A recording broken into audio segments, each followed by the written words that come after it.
குலதெய்வத்துக்கு கும்பிட போறேன்.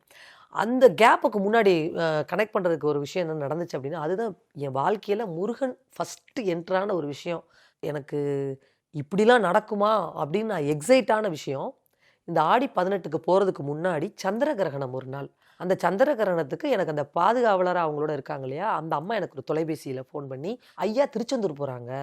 உங்களையும் வர சொல்றாங்க. நீங்க வரீங்களான்னு?" கேட்டாங்க. அவரு சொல்லும்போது எனக்கு என்ன, நான் கண்டிப்பா வரேன் அப்படின்ட்டு என் கார எடுத்துட்டு நான் வரேன். அவரு என் கார்ல ஏறி உட்காந்துட்டாரு. அவங்கள பார்க்கறதுக்கு நெறைய பேர் வந்திருப்பாங்க. அங்கங்க இருந்து ஃபாரின்லேருந்து வந்திருக்காங்க, இங்க வந்திருக்காங்க. ஆனா என் கார்ல ஏறி உட்காந்துட்டாரு. அப்போ அவரு சொல்றாரு, "அம்மா ஐயா நம்ம கார்ல உட்காருங்க." நான் சொல்றது இல்லைங்கய்யா. அவரு வந்தாரு. "நீ போ, நீ எடு" அப்படின்றாரு. கார்ல எடுத்துட்டு போயிட்டோம். திருச்செந்தூர்ல போகும்போது என்ன சொல்றாருன்னா, அவரு எப்பயுமே ஒரு இடத்துல நிக்க மாட்டார்ல. போயிட்டே இருப்பாரு. ஒரு இடத்துல எல்லாரும் டீ சாப்பிட்டுட்டு இருக்காங்க நிப்பாட்டிட்டு, இவரு கீழ குனிஞ்சுட்டு இந்த தீப்பெட்டி அட்டைய சும்மா எடுக்கிற மாரி அப்படியே கீழ தரைய நோண்டிட்டே என்கிட்ட சொல்றாரு, "உனக்கு ஒரு சஸ்பென்ஸ் ஒண்ணு காத்துட்டு இருக்கு" அப்படின்னாரு.